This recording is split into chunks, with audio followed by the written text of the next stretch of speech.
Hello friends, प्राचीन भारतीय इतिहास में एंशिएंट इंडियन हिस्ट्री में सबसे प्रसिद्ध जो शासक है उनमें से एक है सम्राट अशोक, एम्परर अशोका। और अशोक जो है वो खास तौर पे जाने जाते हैं, उनकी चर्चा होती है because of his non violent policies. अहिंसक नीतियों के कारण अशोक की हम चर्चा करते हैं। लेकिन अगर गहराई से देखा जाए, अगर गूढ़ अध्ययन किया जाए, इन डेप्थ स्टडी की जाए, तो हम देखेंगे कि जो उनकी अहिंसक नीति है उसका मूल आधार है अशोक का धम्मा एडॉप्टेड बाय अशोक। तो आज हमारी चर्चा का विषय यही अशोक का धम्म होगा। हम अशोक के धम्म के अलग अलग पक्ष देखेंगे और उनका एनालिसिस करेंगे। आप देख रहे हैं Shikhar ICS channel for educational videos and I am your friend Sunil Singh. आज जो है अशोक के धम्म के अलग अलग पक्ष देखेंगे। हम देखेंगे कि अशोक का धम्म का अर्थ क्या है, उसकी परिभाषा क्या है, कहाँ से ली गई ये परिभाषा। हम ये भी देखेंगे कि इसकी पृष्ठभूमि क्या है, what is the backdrop, what is the background, what are the causes because of which Dhamma of Ashok was evolved, the concept of Dhamma of Ashok was evolved. हम उसकी definition देखेंगे, we will consider the meaning of Dhamma, we will also consider the different sources adopted by Ashoka for the campaigning of, for the promotion, for the proliferation of his Dhamma. And at last हम देखेंगे कि what were the objectives, इसके उद्देश्य क्या थे। धम्म को आरंभ करने के, धम्म को अपनाने के पीछे अशोक के क्या ऑब्जेक्टिव्स रहे होंगे ये भी देखने की कोशिश करेंगे। तो लेट अस स्टार्ट। हम सबसे पहले देखते हैं कि अशोक के धम्म की पृष्ठभूमि क्या है। देखिए, ऐसा है कि अशोक का हम एक युद्ध पढ़ते हैं। अधिकांश जगह जिन्होंने इतिहास को बहुत कम भी पढ़ा होगा उन्हें मालूम होगा कि अशोक के समय अशोक जो है मौर्य वंश का एक बड़ा सम्राट था और बहुत प्रतापी राजा था। और उसके समय एक बड़ा युद्ध हुआ था कलिंग के साथ। अशोक के राज्याभिषेक के 8वें वर्ष, in the 8th year of his enthronement, possibly 261 BC में, 261 ईसा पूर्व में युद्ध हुआ, कलिंग का युद्ध, बैटल ऑफ कलिंग। बड़ा प्रसिद्ध युद्ध है। कलिंग यानी आजकल का उड़ीसा है। और उड़ीसा को एक्वायर करने के लिए, particularly to the acquire the sea shores of Ashoka Kalinga, Ashoka ने जो है कलिंग पर आक्रमण किया। बड़ा जबरदस्त युद्ध हुआ।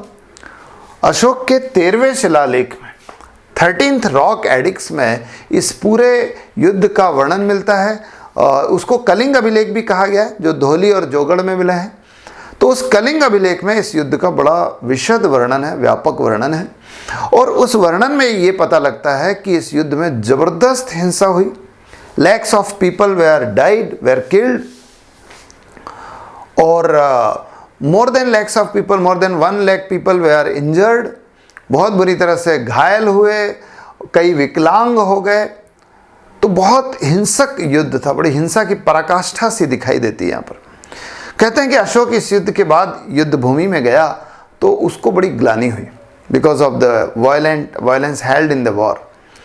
जो जिस तरह से लोग मारे गए, उनके जो क्षत विक्षत शव पड़े थे, उनको देख के अशोक को लगा कि I should give up this policy of violence. तो उसने उस युद्ध के बाद हिंसा की नीति छोड़ दी थी, हिंसा की नीति पूरी तरह से त्याग दी। और फिर उसने कहा कि अब जो है युद्ध घोष नहीं होगा, अब भेरी घोष नहीं होगा, बल्कि अब होगा धम्म घोष।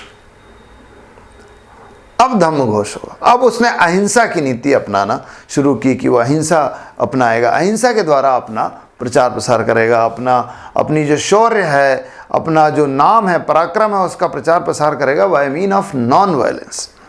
कहते हैं कि अशोक ने इसके बाद अपना जो है धम्म परिवर्तित कर लिया, अपना धर्म परिवर्तित कर लिया और उसने बौद्ध धर्म अपना लिया था। ही एडॉप्टेड बौद्ध धर्म। अशोक जो है बौद्ध धर्म से पहले से प्रभावित था। अशोक जो है वो उसका एक भाई था निग्रोथ, उससे बड़ा प्रभावित था, क्योंकि वो बौद्ध धर्म अपना चुका था, बौद्ध साधु हो गया था, वो बौद्ध संत हो गया था। और जिस तरह से वो सन्यासी जीवन व्यतीत कर रहा था, Ashok was highly influenced by his brother Nigrodha. तो बौद्ध धर्म से प्रभावित था। फिर बाद में एक उपगुप्त नाम के एक बौद्ध संत मिले, उपगुप्त, और उपगुप्त जो है उसी ने अशोक को जो है बौद्ध धर्म में दीक्षित किया है। तो अशोक ने तो बौद्ध धर्म अपना लिया, जिसका वर्णन अशोक भाब्रू अभिलेख में करता है। जयपुर के पास एक भाब्रू करके जगह है, वहाँ से एक अभिलेख मिला जिसमें अशोक ने लिखा है कि मैं बुद्ध, संघ और धम्म के प्रति अपनी निष्ठा प्रकट करता हूँ। बुद्धम शरणम गच्छामि, धम्मम शरणम गच्छामि, संघम शरणम गच्छामि। तो उसमें अपनी आस्था प्रकट करता है। That is Ashok individually adopted बौद्धिज्म। इसको समझने, इंडिविजुअली अशोक ने व्यक्तिगत रूप से बौद्ध धर्म को अपना लिया था। तो ये तो उसकी व्यक्तिगत बात है। धम्म कहां से आया? देखिए, इसके बाद अशोक ने जो है अपने लोगों में धम्म का प्रचार प्रसार किया। अशोक ने खुद ने बौद्ध धर्म अपनाया और फिर धम्म का प्रचार प्रसार करना शुरू किया, ताकि लोगों का लौकिक और पारलौकिक कल्याण हो सके। इस लोक का भी और उस लोक का भी कल्याण किया जा सके, अपनी जनता का, अपनी प्रजा का। इसके लिए अशोक ने धम्म का प्रचार प्रसार करना शुरू किया। तो this is how Dhamma came into existence. अब आप देखिए कि अर्थ क्या है। देखिए, पहली चीज तो ये समझना चाहिए हमें कि धम्म जो है वो बौद्ध धर्म नहीं है। बौद्ध धर्म जैसा दिखता है, it is very close to Buddhism, लेकिन ये बौद्ध धर्म नहीं है। अशोक ने अपनी प्रजा से बुद्ध की शरण में जाने में, संघ की शरण में जाने का, धम्म की शरण में जाने का आह्वान कहीं नहीं किया है। उसने खुद ने तो किया है। भाब्रू अभिलेख में यह पता लगता है कि अशोक ने व्यक्तिगत रूप से बौद्ध धर्म अपनाया, लेकिन उस कहीं भी किसी भी अभिलेख में there is no evidence in which Ashoka appealed his people to adopt Buddhism. No. तो अशोक ने बौद्ध धर्म का प्रचार प्रसार नहीं किया है। तो जो धम्म है वो बौद्ध धर्म नहीं है, बौद्ध धर्म से काफी करीब दिखता है, प्रभावित दिखता है, मिलता जुलता दिखता है, but even though it is not बौद्धिज्म। तो फिर क्या है? देखिए, बौद्ध धर्म की पहले तो अपन ये देख लें कि धम्म की परिभाषा कहाँ से है। मैं बौद्ध धर्म बोल रहा हूँ, आप समझिए, हम बात करें, we are talking about the dhamma of Ashoka. इसकी परिभाषा जो है वो बौद्ध धर्म से ली गई है। बौद्ध धर्म का जो साहित्य है, जो आरंभिक साहित्य है, उसमें से एक बड़ी प्रसिद्ध ग्रंथ है त्रिपिटक, जिसमें 3 हिस्से आते हैं, विनय पिटक, सुत्त पिटक और अभिधम्म पिटक। तो वो जो सुत्त पिटक है, सुत्त पिटक जो है, इसका एक हिस्सा है लक्खन सुत्त। लक्खन सुत्त पाली है, लक्षण सुत्त होना चाहिए, पर वो पाली में लक्खन सुत्त है। तो इससे यहां से ली गई परिभाषा, जिसमें कहा गया कि एक चक्रवर्ती राजा जो है हमेशा धम्म का प्रचार करता है, धम्म का प्रसार करता है। परिभाषा की बात करें तो इसकी परिभाषा आपको अशोक के स्तंभ लेखों में भी मिलेगी, पिलर एडिक्स में भी मिलेगी। The 5th pillar edicts of Ashoka explains what is dhamma. Dhamma की बात करता है तो वहां बताया गया कि धम्म क्या है 5वें स्तंभ लेख में। तो यहां से परिभाषा ली गई है, और इसी वो जो 5वां शिलालेख है उसी में अशोक इसकी परिभाषा थोड़ी थोड़ी देता है। जैसे उसमें लिखा है, अपासिने बहुकयाने, प्राकृत भाषा है, ध्यान रखना। ये सब पाली में लिखे गए हैं। अब अशोक का जो लेख है वो सब प्राकृत भाषा में है। अपासिने बहुकयाने, दया दाने, सचे सोचवे, साधवे माधवे, इमचू धम्म, इमचू धम्म, ऐसा लिखता है 5वें शिलालेख। इसको आप समझिए। अपासीन है, ये का मतलब पाप नहीं करना है, बुरे कार्यों से दूर रहना। बहु कल्याण मतलब, बहु कल्याण मतलब ऐसे कार्य करना जो स्वयं के कल्याण में नहीं है, जो स्वयं के हित में नहीं है, जो which is in the welfare of people, which is for the welfare of people, which is in the interest of the people, which is in greater interest of people, narrow interest में नहीं। दया करना, थोड़ा सा Clement होना, थोड़ा सा merciful होना, दान करना, चैरिटी करना,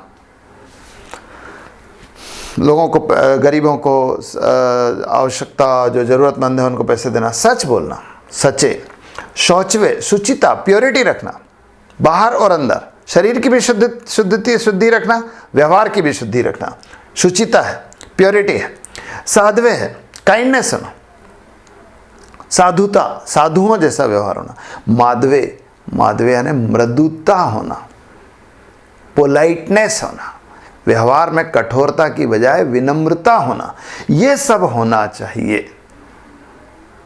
अब प्रश्न है कि ये धम्म है? अशोक ने कहा ये धम्म, ये आप करो, ये धम्म है। तो प्रश्न है कि आखिर इसका निष्कर्ष क्या निकला कि धम्म है क्या? तो अब आप धम्म को बेहतर तरीके से परिभाषित कर सकते हैं। फ्रेंड्स, अशोक का जो धम्म है वो कोई धर्म नहीं है, कोई धार्मिक पद्धति नहीं है, कोई पूजा पाठ नहीं है। It is not a way of worship, it is not a way to get blessings of supreme power, way to get blessings of God. No, it is not a way of worship, बल्कि it is a collection of few ethical behaviours. ये कुछ सदाचारों का संकलन है जो अशोक अपनी प्रजा से चाहता था कि वो इसका व्यवहार करे। तो नैतिक सदाचार है, सब अच्छे व्यवहार है, ऐसे उच्च विचार है, उच्च व्यवहार है जिनके पालन की अपेक्षा अशोक ने अपने लोगों से की और उसका प्रचार प्रसार किया और अपने आप को, सबसे बड़ी बात है, खुद को एग्जाम्पल के रूप में रखा कि उसने भी यही व्यवहार करना शुरू किया। तो ये जो है ये धम्म का अर्थ है अशोक के धम्म का, कि अशोक का धम्म कुछ नैतिक सदाचारों का, सद्विचारों का संकलन है जिसका प्रचार प्रसार अशोक ने अपने लोगों के बीच किया और अपना एग्जाम्पल भी रखा। तो यह है अर्थ। प्रश्न यह है कि प्रचार कैसे किया? अशोक ने इसका बहुत प्रचार किया सर। अशोक ने कलिंग के युद्ध के बाद अपना बाकी सारा जीवन जो है, बाकी सारा काम जो है, वो बाकी सारी ऊर्जा जो है वो सब धम्म के प्रचार में लगाई।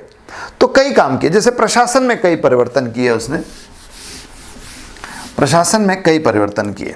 कुछ अधिकारी ऐसे नियुक्त किए which were working for the proliferation of dhamma. जैसे एक धम्म महामात्र नाम का अधिकारी, धम्म महामात्र कहो, धम्म महामात्य कहो, एक ही चीज। ये अधिकारी नियुक्त किए गए थे इस बात को देखने के लिए कि whether people are behaving according to the principles of dhamma or not, whether people are behaving dhamma or not, लोग धम्म का पालन कर रहे हैं कि नहीं, लोग धम्म के अनुसार जीवन जी रहे हैं कि नहीं, ये देखने के लिए अशोक ने जो है धम्म महामात्र नाम के अधिकारी नियुक्त किए। इसके अलावा आप देखिए प्रदर्शनियां आयोजित की।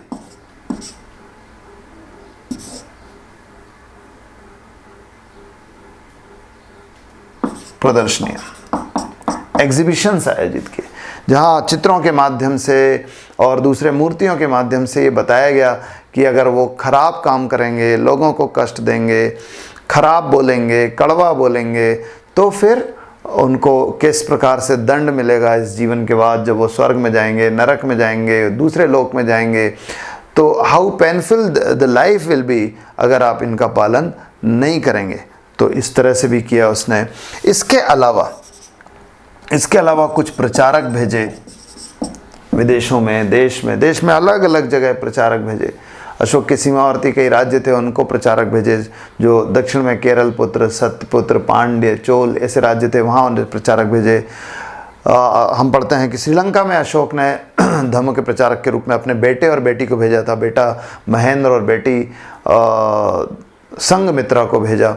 इसके अलावा यूनान जो था, मतलब जो वेस्टर्न कंट्रीज़ थे, वहाँ मैसिडोनिया में और सीरिया में, ऐसे अलग अलग देशों में उसने धम्म के प्रचारक जो है भेजे अशोक के द्वारा। इसके अलावा भी अशोक ने फिर जो है शिलालेखों का प्रयोग किया, रॉक एडिक्ट्स का प्रयोग किया धम्म के प्रचार प्रसार के लिए। धम्म के सिद्धांत जो है उसने अलग अलग शिलालेखों में लिखा के अलग अलग क्षेत्रों में स्थापित किए। खासतौर पर जो स्तंभ लेख है अशोक के, 7 स्तंभ लेख बड़े हैं और 2 स्तंभ लेख छोटे हैं, वो सारे स्तंभ लेख जो है वो अलग अलग जगह पर अशोक के द्वारा स्थापित कराए गए, ताकि लोग उनको पढ़ें, उनका अध्ययन करें और धम्म के अनुसार जीवन जिएं। इसके अलावा सबसे खास चीज़ थी स्वयं, उसने अपना उदाहरण रखा।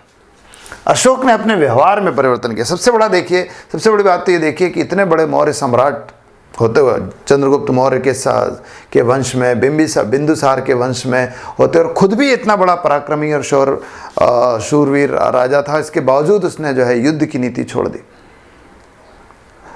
युद्ध के जो हिंसक जितने भी मनोरंजन के काम थे, खासतौर पे आखेट था, पशुओं के बीच लड़ाई थी, वो बंद कर दी। मांसाहार कम किया, अशोक ने मांसाहार काफ़ी कम कर दिया था, उसकी रसोई में मांसाहार कम पकता था, तो ये सब भी किया। तो अपना खुद का एग्जाम्पल भी रखा। ये सारी चीज़ें अशोक ने की in order to proliferate his dhamma. ये सारे उसके प्रचार के साधन थे, स्रोत थे, सोर्सेस थे। लेकिन एक प्रश्न पूछा जाता है कि अशोक के धम्म के प्रचार प्रसार के पीछे उसके क्या उद्देश्य रहे होंगे, क्या उद्देश्य थे अशोक के धम्म के पीछे। तो उद्देश्य एक तो मैंने बताया कि जो उसने खुद ने बताया कि वो चाहता था कि वो अपनी प्रजा का कल्याण करे, उनके वेलफेयर के लिए कार्य करे। He must work for the welfare of his people. और वो ऐसा वेलफेयर जो केवल इस लोक में नहीं है बल्कि उस लोक का भी है। यहाँ भी खुश रहे, यहाँ भी अच्छे से व्यवहार करें, यहाँ भी मिलजुल के रहे। और दूसरी चीज़ ये है कि परलोक में भी उनका परलोक भी सुधर जाए। कहते हैं ना कि भाई लोक तो सुधर ही रहा, परलोक भी सुधर जाए, तो वो निर्वाण को प्राप्त करें। वो तो इस तरह से लोगों का कल्याण करना चाहता था, इसलिए किया। लेकिन कुछ इतिहासकारों ने इसको दूसरे एंगल से देखने की कोशिश की, खासतौर पर पॉलिटिकल एंगल से देखने की कोशिश की। कुछ इतिहासकारों ने यह कहा है, जिसमें रोमिला थापर प्रमुख है। रोमिला थापर एक बड़ी प्रसिद्ध इतिहासकार है प्राचीन भारतीय इतिहास के लिए, और उन्होंने ये लिखा है कि अशोक के धम्म का एक राजनीतिक उद्देश्य था, और वो उद्देश्य था कि लोगों को एक नैतिक सिद्धांत से बांध देना, ताकि लोगों में एक नैतिक सिद्धांतों के कारण एक सामाजिक सांस्कृतिक एकता विकसित हो, और उस एकता के कारण अशोक सरलता से पूरे मगध साम्राज्य में, मौर्य साम्राज्य में शासन कर सके। चूँकि वो सांस्कृतिक रूप से एक होंगे, चूँकि वो सिद्धांत की दृष्टि से एक होंगे, cultural point of view they will be united, और इस कारण जो है उनमें जो है एकता होगी, उनमें विभेद नहीं होंगे, उनमें टकराव नहीं होंगे, कॉन्फ्लिक्ट्स नहीं होंगे, सामाजिक संघर्ष नहीं होगा, और संघर्ष नहीं होगा तो it will become easier for Ashoka to rule over Magadh. ये रोमिला थापर और कुछ और इतिहासकारों का एक व्यू है, तो शायद वो भी एक उद्देश्य अशोक का रहा हो। तो ये फ्रेंड्स अलग अलग पक्ष हमने पढ़े अशोक के धम्म से संबंधित, और उम्मीद करते हैं, आशा करते हैं कि आपको ये समझ में आया होगा, अच्छा लगा होगा। अगर अच्छा लगा है तो आप इसे लाइक कीजिए, अपने फ्रेंड्स के साथ इसको शेयर कीजिए। अगर आपने ये चैनल अभी तक सब्सक्राइब नहीं किया है तो प्लीज़ सब्सक्राइब द चैनल, और आप नोटिफिकेशन बेल ज़रूर दबाइए, ताकि वो जो बेल आइकॉन होता है उसको ज़रूर दबाइए, ताकि आपको नोटिफिकेशन जो है वो रेगुलरली मिलते रहें और आप इन वीडियोज़ को प्राप्त करते रहें, और आप अपने परीक्षा में इसका उपयोग करते रहें। Thank you very much. Have a good day.